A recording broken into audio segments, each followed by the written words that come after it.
Choubey YouTube channel Rahul sir physics classes के साथ लेकर आया हूँ कुछ फिजिक्स के सॉल्यूशन। और कुछ बच्चों की मांग थी कि ये सॉल्यूशन मुझे हिंदी में प्रोवाइड किए जाएं, तो हिंदी मीडियम्स के लिए मैंने ये सॉल्यूशन के लिए वीडियो बनाया है। और इसमें आप हिंदी से हिंदी टर्मिनोलॉजी में उन्हीं सब चीज़ों को सीखेंगे जिनको हम इंग्लिश में सीख चुके हैं। तो आज हम यहाँ पर भी हिंदी टर्मिनोलॉजी में फिजिक्स के टॉपिक को स्टार्ट करने वाले हैं। और आप घर पर ही बैठकर इस वीडियो को देखिए और जो भी वीडियो में प्रॉब्लम्स आती हैं उन्हें आप कमेंट में मुझे बोल सकते हैं, मैं उसकी सॉल्यूशन प्रोवाइड करूँगा। तो आज हम लोग हिंदी में टर्मिनोलॉजी लेते हुए फिजिक्स के टॉपिक को स्टार्ट करते हैं।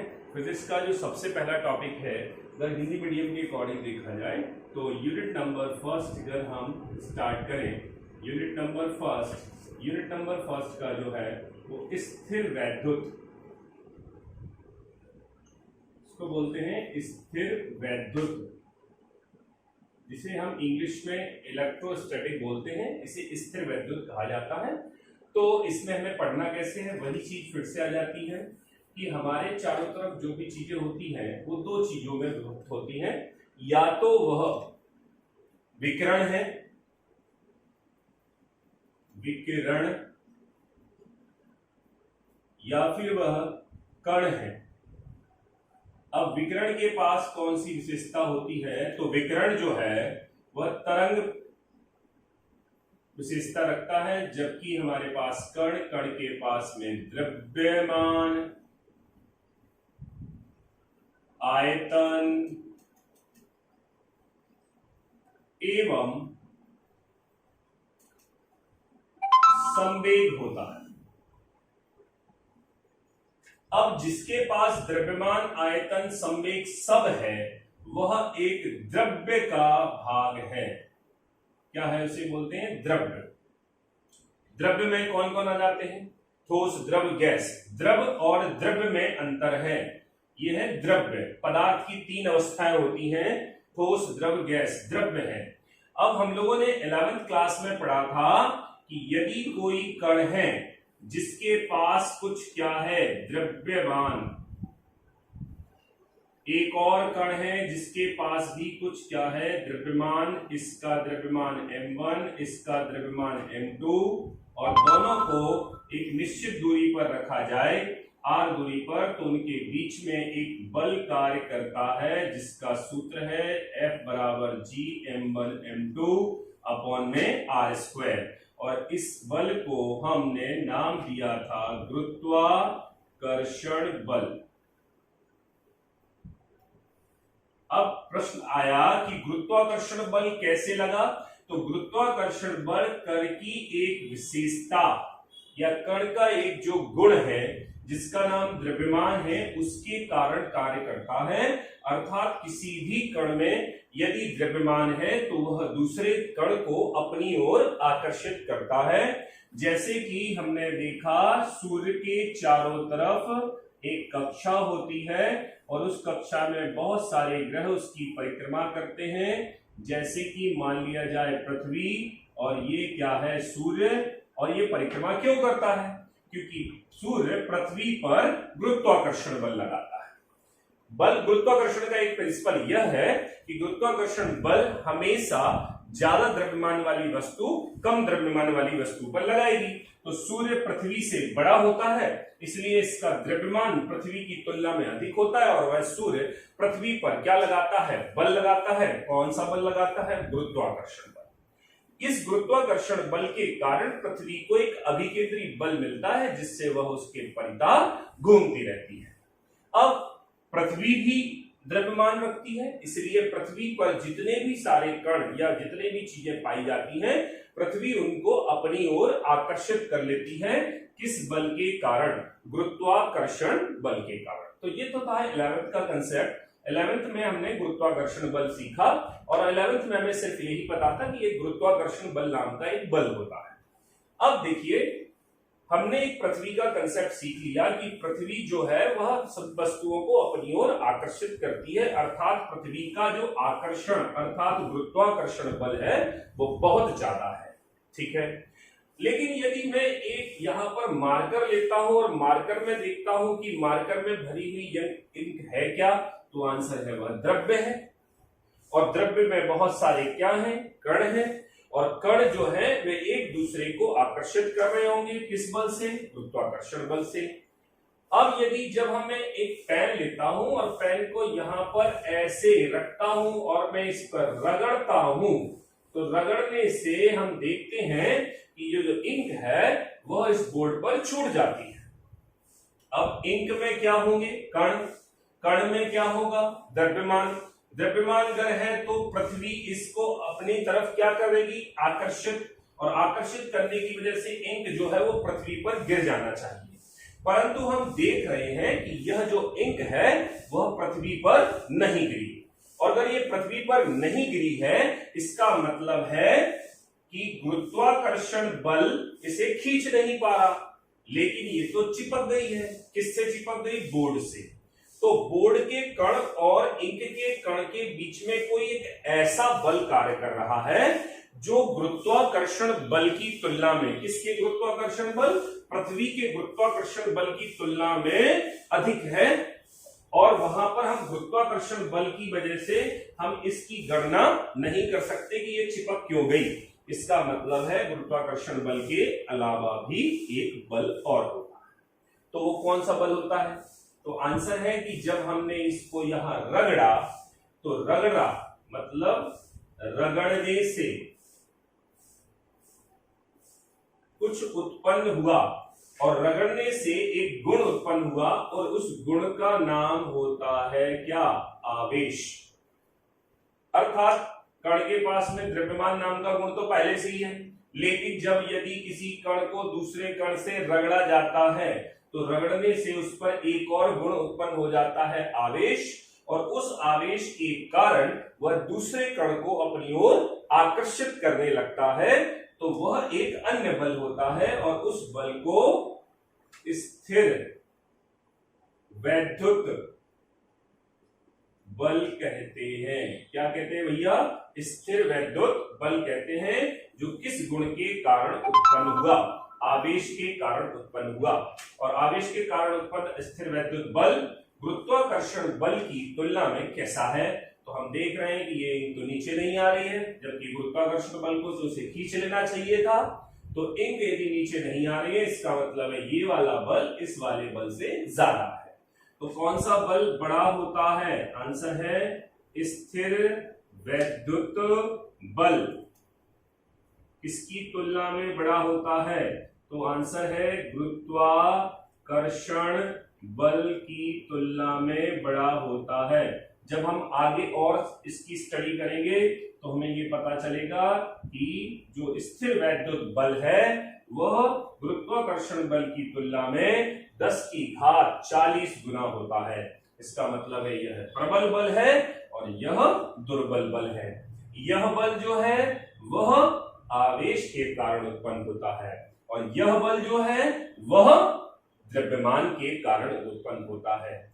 तो आवेश की परिभाषा क्या हुई, आवेश की परिभाषा यह हुई कि किसी वस्तु या पदार्थ में उपस्थित वह गुण जिसके कारण वह अन्य वस्तुओं को अपनी ओर आकर्षित करने लगता है। लेकिन यह गुण कैसे उत्पन्न हुआ, रगड़ने से, जबकि द्रव्यमान तो पहले से ही उसमें था। तो द्रव्यमान किसी वस्तु में अंतर्निहित होता है, जबकि आवेश को रगड़ के उत्पन्न किया जाता है, और जब इसे रगड़ कर उत्पन्न किया जाता है तो यह अन्य वस्तुओं को अपनी ओर आकर्षित करने लगता है। तो आवेश की परिभाषा एक बार फिर से देखते हैं कि किसी वस्तु को अन्य वस्तु से रगड़ने पर उत्पन्न वह गुण जिसके कारण वह अन्य वस्तुओं को या हल्की हल्की वस्तुओं को अपनी ओर आकर्षित करने लगता है, उसे उस वस्तु का आवेश कहते हैं।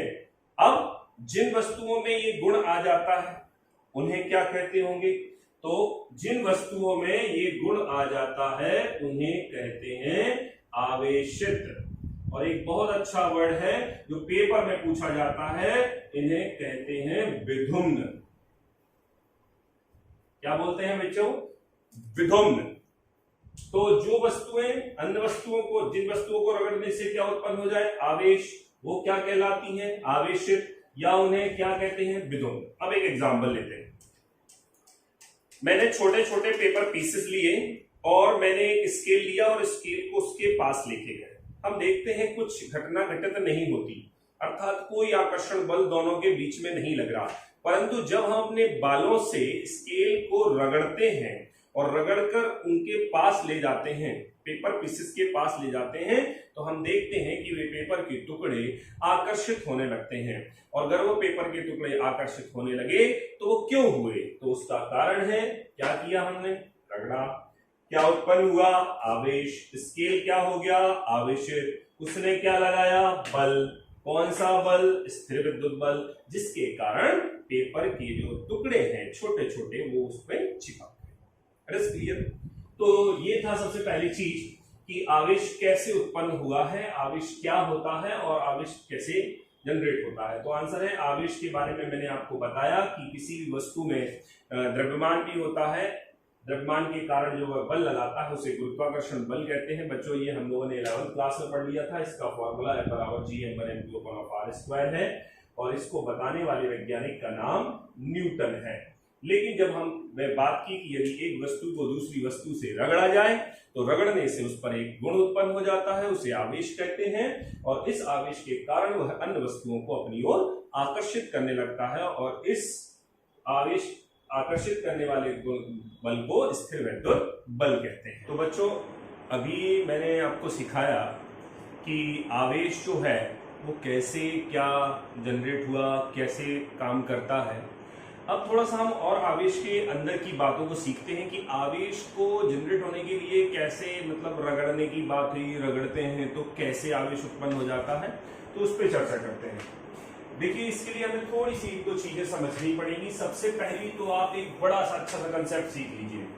कोई भी पदार्थ जो है वह छोटे छोटे कणों से मिलकर बना होता है और प्रत्येक कण में क्या हो सकता है, तो आंसर है प्रत्येक कण में या तो इलेक्ट्रॉन या फिर क्या प्रोटॉन होता है, इलेक्ट्रॉन या प्रोटॉन होता है। क्लियर। अब सबसे बड़ी चीज, जब भी कोई हमारे चारों तरफ की वस्तु होती है वह प्रायः विद्युत रूपेण उदासीन होती है। तो मैंने एक वर्ड बोला, क्या नाम था, विद्युत रूपेण उदासीन।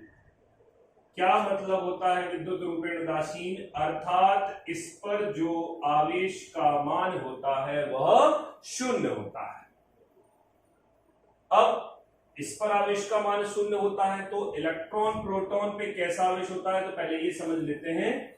तो मैंने अभी को बताया कण में दो प्रकार के कण हो सकते हैं, या तो इलेक्ट्रॉन है और प्रोटॉन, और हर पदार्थ में इलेक्ट्रॉन प्रोटॉन होते हैं और इलेक्ट्रॉन प्रोटॉन पर भी आवेश होता है। इस पर जो आवेश होता है वो माइनस और इस पर जो होता है वो प्लस होता है। इसकी वैल्यू 1.6 × 10⁻⁹ कूलाम होती है। कूलाम जो है वह आवेश का मात्रक होता है और इस पर 1.6 × 10⁻⁹ कूलाम है। अब यदि कोई वस्तु विद्युत रूपेण उदासीन है तो उस पर कुल आवेश का मान शून्य होगा। तो एक क्वेश्चन आता है पेपर में कि यदि कोई वस्तु पर आवेश का मान शून्य है तो क्या आंसर होना चाहिए, वो 4 ऑप्शन देता है, पहला, दूसरा, तीसरा और चौथा। पहले ऑप्शन में लिखा होता है इलेक्ट्रॉनों की संख्या ग्रेटर होगी प्रोटॉनों की संख्या, और दूसरा होता है इलेक्ट्रॉनों की संख्या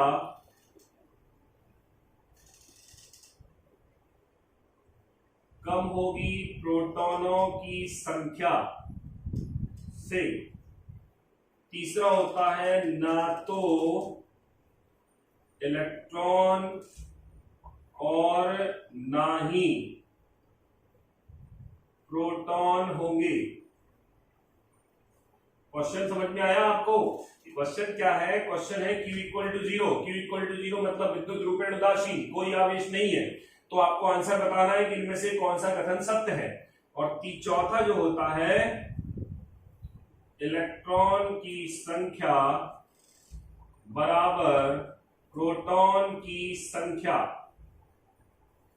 तो चार ऑप्शन जब हमारे पास में आते हैं तो जनरली लोग आंसर ये लगा देते हैं, ना तो इलेक्ट्रॉन ना ही प्रोटॉन, क्योंकि ये लिखा है कि जीरो चार्ज है और इलेक्ट्रॉन और प्रोटॉन की वजह से आवेश होता है किसी भी पदार्थ पर, तो ना ही इलेक्ट्रॉन ना ही प्रोटॉन लगा देते, जबकि ये आंसर कैसा है? गलत। This is the wrong answer. But what is the answer? The answer is electron की संख्या बराबर प्रोटॉनों की संख्या। यदि कोई वस्तु विद्युत रूपेण उदासीन है तो उस पर कुल आवेश का मान शून्य होगा, और यदि उस पर कुल आवेश का मान शून्य है तो इसका तात्पर्य है कि इलेक्ट्रॉनों की संख्या बराबर प्रोटॉनों की संख्या। अब ये ऐसा क्यों हुआ? तो आंसर है, ये जितना माइनस होता है उतना ये प्लस होता है। यदि इलेक्ट्रॉन और प्रोटॉन बराबर संख्या में है तो कुल आवेश नेगेटिव और कुल आवेश पॉजिटिव दोनों मिलकर शून्य आवेश बना लेंगे। तो हमारा एक बहुत अच्छा पॉइंटर है, आप चाहें तो इन चीजों को नोट भी कर सकते हैं कि पहला पॉइंटर है कि यदि किसी वस्तु पर कुल आवेश शून्य है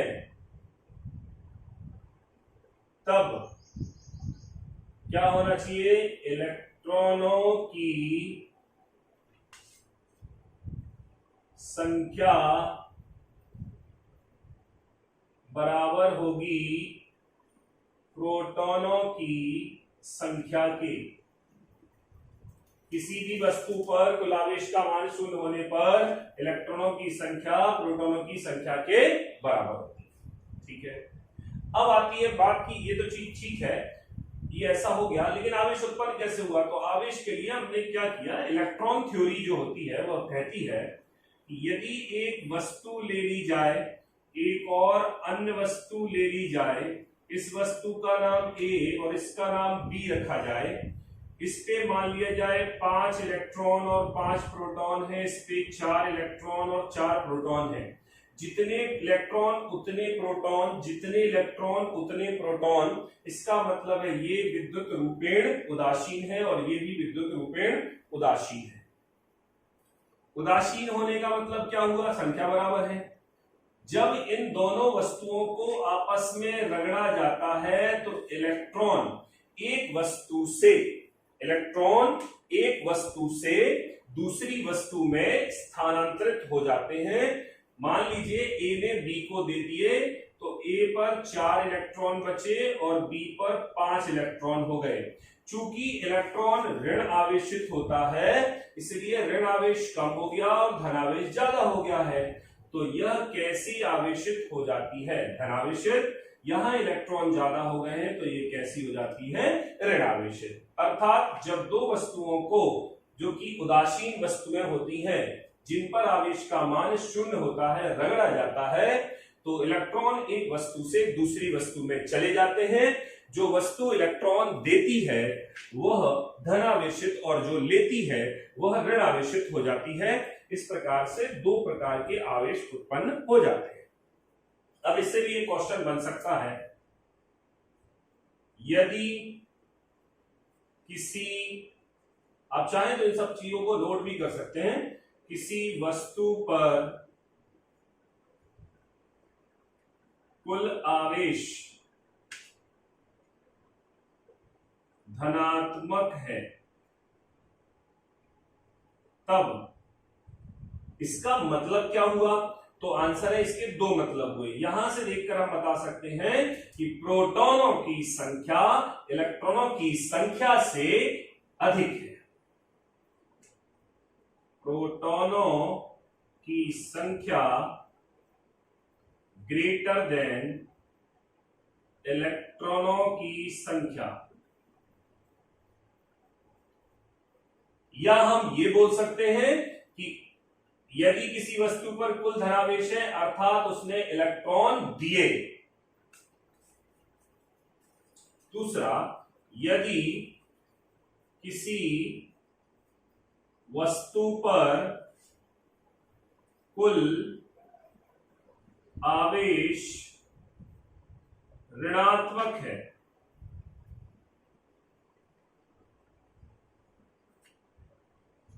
तब क्या होता है? तो देख रहे हो यहां पे इलेक्ट्रॉन ज्यादा है और प्रोटॉन कम है, तो क्या लिख सकते हैं? इलेक्ट्रॉनों की संख्या ग्रेटर देन प्रोटॉनों की संख्या। इसको भी दूसरे तरीके से बोल सकते हैं कि यदि इलेक्ट्रॉन किसी वस्तु पर ऋण आवेश है तो इलेक्ट्रॉन की संख्या ज्यादा है, प्रोटॉन की संख्या कम है, अर्थात इसने इलेक्ट्रॉन लिए इसलिए ज्यादा हो गई। तो जो धन आवेशित होता है वह इलेक्ट्रॉन देता है और जो ऋण आवेशित होता है वो इलेक्ट्रॉन लेता है। क्लियर? तो हमने सीखा यहाँ पे कि जब कोई वस्तु विद्युत रूपेण उदासीन होती है अर्थात उस पर आवेश का मान शून्य होता है, इसका तात्पर्य यह है कि उसमें इलेक्ट्रॉन की संख्या प्रोटॉन की संख्या के बराबर है। अब मैंने एक एग्जांपल ले रहा हूं। मेरे पास में एक छड़ है, मान लीजिए ये कांच की एक छड़ है और यहां पर सिल्क का क्लॉथ है, सिल्क का कपड़ा है। मैंने इस कांच की छड़ को सिल्क के कपड़े से रगड़ा और रगड़ के मैंने इसको ऐसे रख दिया।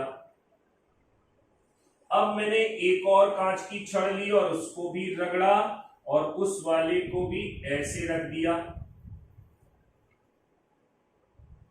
ये हमारे कांच की पहली छड़ है G1 और ये है G2। जब हम इसे ऐसा रख देते हैं तो हम देखते हैं कि यह जो है इस तरीके से मूव करने लगती है और यह देखते हैं कि ये इधर जाने लगती है, अर्थात ये दोनों छड़ें एक दूसरे को आकर्षित ना करके एक दूसरे को प्रतिकर्षित करती है।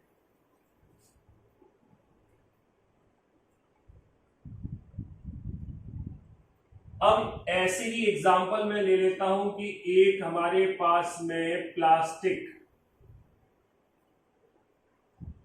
की छड़ है और प्लास्टिक की छड़ को मैं सिल्क के कपड़े से रगड़ता हूं और उसे ऐसे रख देता हूं।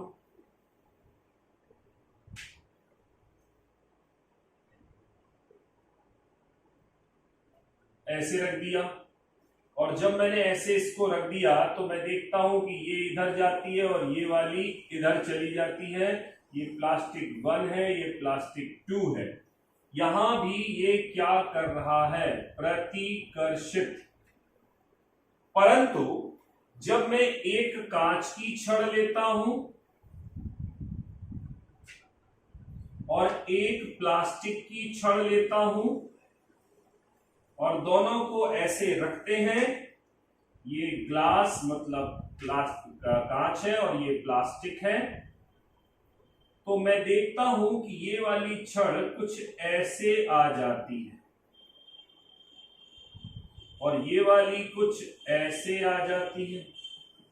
इसका मतलब है इसकी गति अब ऐसे हो रही है और जब ये ऐसे जाती है तो ये क्या हो रहा है? आकर्षण।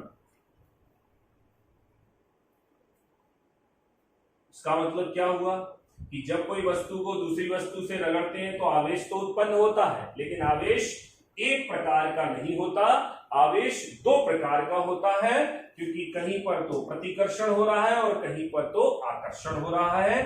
तो जब दो आवेश एक समान होते हैं, जैसे ये प्लस प्लस और ये भी प्लस हो, ये माइनस हो, तो ऐसे को सजातीय आवेश कहते हैं। और अगर भिन्न प्रकार का है, ये प्लस है ये माइनस है, तो इसको हम विजातीय आवेश कहते हैं। अर्थात यदि सजातीय आवेश है तो वह प्रतिकर्षित करेंगे और विजातीय आवेश है तो आकर्षित करेंगे। तो हमने यहां पर क्या सीखा, एक बार हम थोड़ा रिवाइज करते हैं कि यदि हम किसी विद्युत रूपेण उदासीन वस्तु की बात करते हैं अर्थात उस पर आवेश का मान शून्य होता है तो उसमें इलेक्ट्रॉन और संख्या प्रोटॉनों की संख्या के बराबर होती है।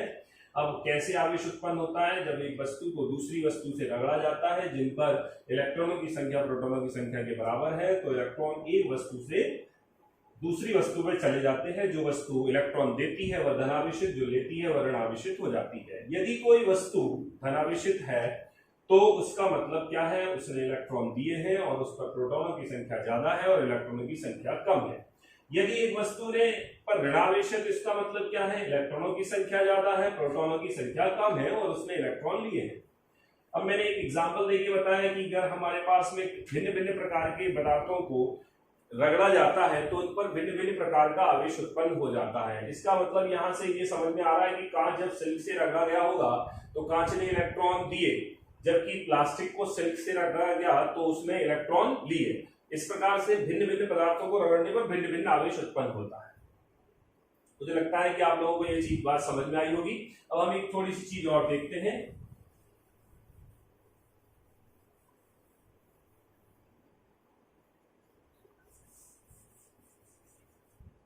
इसका नाम है मूल आवेश, या एक और नाम से पूछा जाता है इलेक्ट्रॉनिक आवेश। क्वेश्चन है कि मूलावेश इलेक्ट्रॉनिक आवेश क्या होता है। तो एक साइंटिस्ट हुए हैं मिल्कन ने सबसे पहले एक एक्सपेरिमेंट किया और उस एक्सपेरिमेंट के आधार पर यह बताया कि हमारे पृथ्वी पर सबसे छोटा आवेश कौन सा हो सकता है।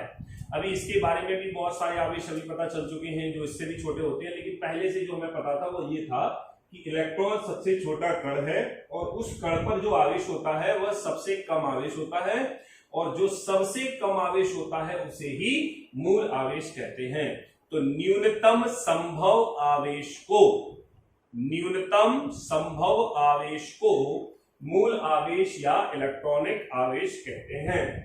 परंतु इलेक्ट्रॉन का द्रव्यमान 9.1 into 10 to the power -31 kg होता है, जबकि प्रोटॉन का द्रव्यमान 1.67 into 10 to the power -27 kg होता है। दोनों के द्रव्यमानों में बहुत ज्यादा अंतर नहीं है, इसलिए यह माना गया कि इलेक्ट्रॉन और प्रोटॉन दोनों पर आवेश का मान समान होगा, लेकिन यह ऋण आवेशित और यह धन आवेशित होगा। इसलिए इलेक्ट्रॉन और प्रोटॉन के दोनों के आवेश को क्या बोल सकते हैं, मूल आवेश। तो मूल आवेश को E से डिनोट करते हैं और E की value ±1.6 into 10 to the power -19 coulomb बोली जा सकती है। Just clear. तो ये हमारे पास में था आवेश के बारे में चर्चा, आवेश कैसे उत्पन्न हुआ। आवेश की अब कुछ विशेषताओं के बारे में देख लेते हैं जल्दी से। आवेश की कुछ विशेषताएं क्या हैं। तो सबसे पहले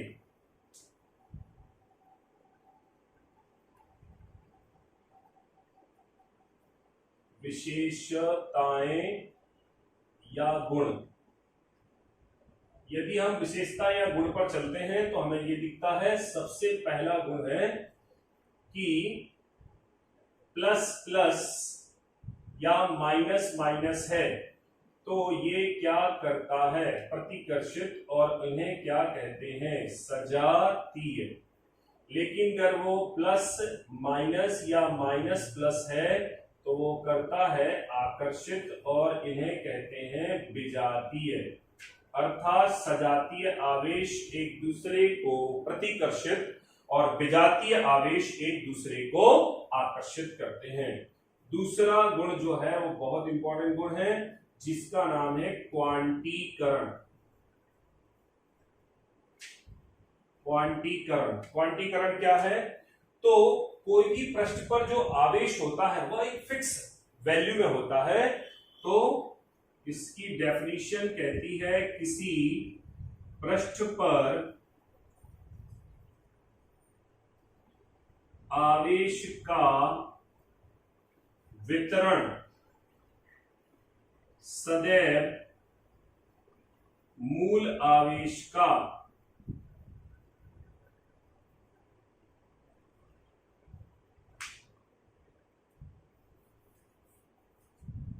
पूर्ण गुणज होता है।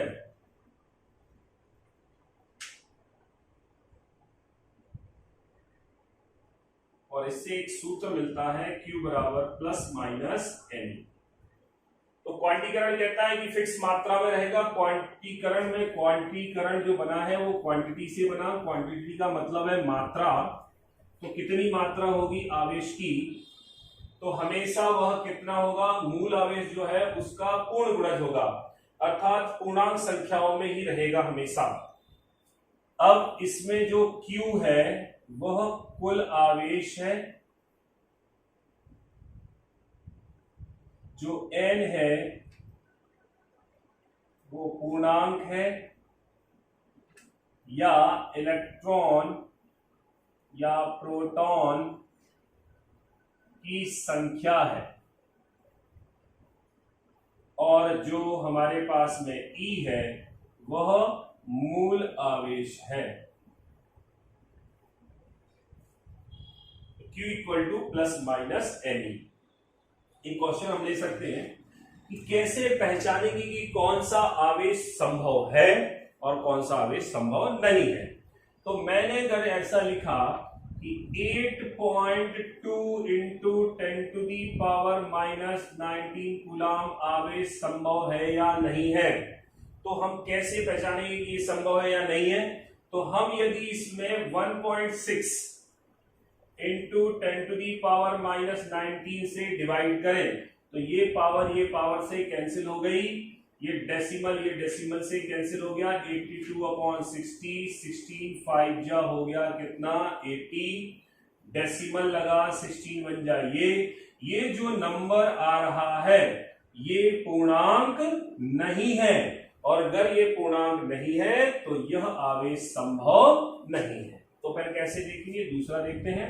8.0 into 10 to the power minus 19 मैंने इसमें देके देखा, 1.6 into 10 to the power minus 19, और अगर इससे ये कैंसिल कर दिया जाए डेसिमल से डेसिमल तो ऊपर 80 नीचे 60 से ये आ गया 5 इज अ पूर्णांक, मतलब ये पूर्णांक है, इसलिए ये आवेश संभव है और ये आवेश संभव नहीं। मुझे लगता है समझ में आया होगा आपको। अच्छा, इसका एक बहुत अच्छा क्वेश्चन आपसे पूछा जाता है पेपर में 1 नंबर में, वो समझते हैं। 1 कूलाम आवेश में कितने इलेक्ट्रॉन होते हैं।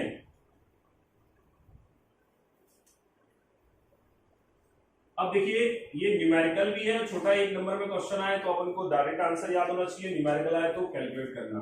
सबसे पहले नोट करना चाहिए दिया है, दिया क्या है, कितना कूलाम आवेश है, 1 कूलाम। कुल आवेश मतलब Q इक्वल टू 1 कूलाम में कितने इलेक्ट्रॉन मतलब n बराबर कितने, क्वेश्चन मार्क। E की वैल्यू नोन होती है 1.6 into 10 to the power minus 19 coulomb. अब देखिए यहां पर अगर आपने प्लस माइनस यहां लिया है तो यहां भी ले लेंगे, नहीं लिया है तो जरूरत नहीं है लेने की, उसकी सिर्फ हम मैग्नीट्यूड को लेते हैं, आंकिक मान को। तो Q का फॉर्मूला हो गया NE, n बराबर हो गया Q upon of E, this is equal to 1 upon 1.6 into 10 to the power minus 19। इसको अगर हम देखेंगे तो पावर ऊपर जाएगी तो प्लस की 19 हो जाएगी, इंटू 1 अपॉन 1.6, डेसिमल को हटा देते हैं तो ऊपर 100 हो जाएगा, इससे एक पावर ले लेते हैं तो ये 100 हो जाएगा। देखिए ये 18 अपॉन 16 इससे कैंसिल है, 16 96 बचा 4